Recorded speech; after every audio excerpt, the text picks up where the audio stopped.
ಗಜಾನನಂ ಬೋಧ ಗಣಾಧಿಶೇವಿರಂ ಕವಿತಜಂಬು ಬಲಸಾದಭಕ್ಷಿತ ಉಮಾಸುದಂ சோக விநாச காரணம் நமாமி விக்னேஸ்வர பாதபங்கஜம். வணக்கம். ஃபியூஷன் வித் ஆஸ்ட்ரோ சேனலுக்கு உங்களை அன்புடன் வரவேற்கிறோம். இப்போ நம்ம ஃபியூஷன் வித் ஆஸ்ட்ரோ சேனலில் நிறைய பேருடைய வேண்டுகோளுக்கு இணங்க இதை ஆரம்பிச்சிருக்கோம். இது என்னத்துக்காக வேண்டுகோள் அப்படின்னா, ஆஸ்ட்ராலஜி இன்னும் தெளிவாக அவங்களுக்கு விளக்கம் வேண்டியிருக்கு அப்படிங்கிறனால எங்களுக்கு கேட்டுக்கிட்டதில் இதை ஆரம்பிச்சிருக்கோம்.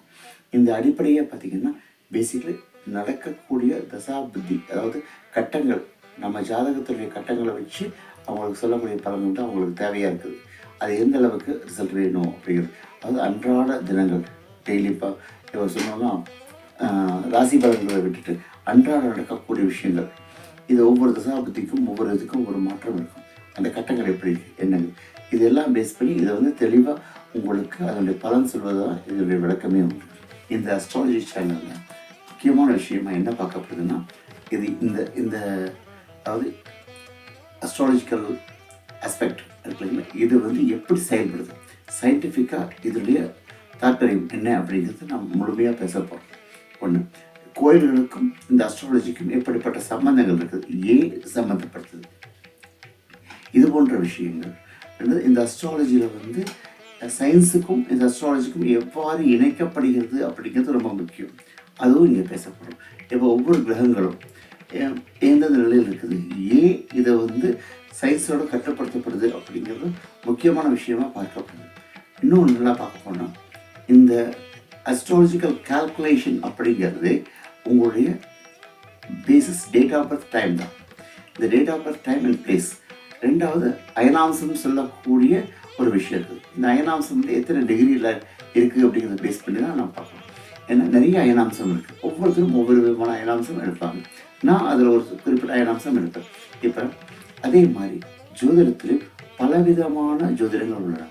எக்ஸாம்பிள், வேத ஜோதிடம் இருக்குது, பாரம்பரிய ஜோதிடம் இருக்குது, ஜெயமணி ஜோதிடம் இருக்குது, இது போன்ற பல ஜோதிடங்கள் இருக்குது. இதில் கேபி இருக்குது, கிருஷ்ண பദ്ധதி இருக்குது. இப்போ நாம் என்ன பார்க்குறோம்னா, பாரம்பரிய ஜோதிடத்தை பேஸ் பண்ணி தான் பார்க்க போகிறோம். இந்த ஜோதிடத்தில் முழுமையாக பலன் எடுக்க முடியும். எல்லா விதமான பலன்களும் தெல்ல தெளிவாக, எந்த விதமான பிரச்சனை, அதாவது பர்ஃபெக்ஷன், அதாவது ஒரு பர்ஃபெக்ஷன் கொடுக்க முடியுமோ கட்டாயமாக கொடுக்க முடியும். அப்படிப்பட்ட விஷயத்தை தான் இந்த ஜோதிடத்தில் நாம் பேச போகிறோம். ஸோ இது முழுக்க சயின்ஸ் கலந்த ஒரு சயின்டிஃபிக், அதாவது எக்ஸாம்பிள் சொன்னால் சயின்ஸ் ரீதியாக இருக்கக்கூடிய விஷயங்களும் உள்ளே எடுத்து வச்சு தான் நாம் பேச போகிறோம். இப்போ அயனாம்சத்தை பற்றி நான் சொல்லியிருக்கேன். அயனாம்சம் என்பது பூமி ஒரு பக்கம் டில்டட், அதாவது ஒரு பக்கம் சாய்வாக இருக்கும், அது 23.5 டிகிரி. அதை தான் நம்ம அயனாம்சம்னு குறிப்பிடுறோம். அதை பேஸ் பண்ணி அதை வச்சு தான் நாம் குறிப்பிடப்படும். ஒவ்வொரு அயனாம்சங்கள் 42க்கு மேற்பட்ட அயனாம்சங்கள் உள்ளன. அதில் சித்திரபக்ஷ அயனாம்சம், ராமண அயனாம்சம், அதுக்கப்புறம் திருக்கணித அயனாம்சம், பல விதமான அயனாம்சங்கள் உண்டு. இதில் ஒரு அயனாம்சத்தை நாம் எடுக்க போகிறோம். அது நான் அதிகபட்சமாக சித்திரபக்ஷ அயனாம்சம் தான் நான் எடுப்பேன். அதை எனக்கு, அதாவது ஒவ்வொருத்தருக்கும் ஒரு அயனாம்சம் வழிவகை செய்யும். அவங்களுக்கு ஈஸியாக இருக்கும் கால்குலேட் பண்ணுறதுக்கு. எனக்கு சித்திரபக்ஷ அயனாம்சம் எனக்கு கால்குலேஷனுக்கு ஈஸியாக இருக்குது.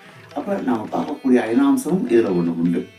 அதுக்கப்புறம் இந்த சேனலில் கோயில்களை பற்றியும் மற்ற புராணங்கள், அதாவது கோயிலுடைய ஸ்தல வரலாறு, பழமையான கோயில்களுக்கு போய் ஸ்தல வரலாறு, இப்போ நீங்கள் இது வரைக்கும் பார்க்காத சில கோயில்கள் இருக்கும், அது போன்ற கோயில்களுக்கு போய் அதை பற்றி என்ன ஏது டீட்டெயில்ஸ் கலெக்ட் பண்ணிட்டு அஸ்ட்ராலஜிக்கலி அது எப்படிப்பட்ட சம்பந்தம் அங்கே இருக்கிறதுங்கிறதையும் நான் ஆராய்ச்சி பண்ணலான்னு மேற்கொள்ளிருக்கேன். அது இல்லாமல் உங்களுக்கு மேலும் பல அரிதான விஷயங்களை இந்த சேனலில் கொடுக்கறதுக்கு நாங்கள் காத்துக்கிட்டு இருக்கோம். இந்த வீடியோ உங்களுக்கு பிடிச்சிருந்தால் லைக் பண்ணுங்கள், ஷேர் பண்ணுங்கள். மேலும் இது போன்ற வீடியோக்கள் உங்களுக்கு சேர சப்ஸ்கிரைப் பண்ணுங்கள். நன்றி, வணக்கம்.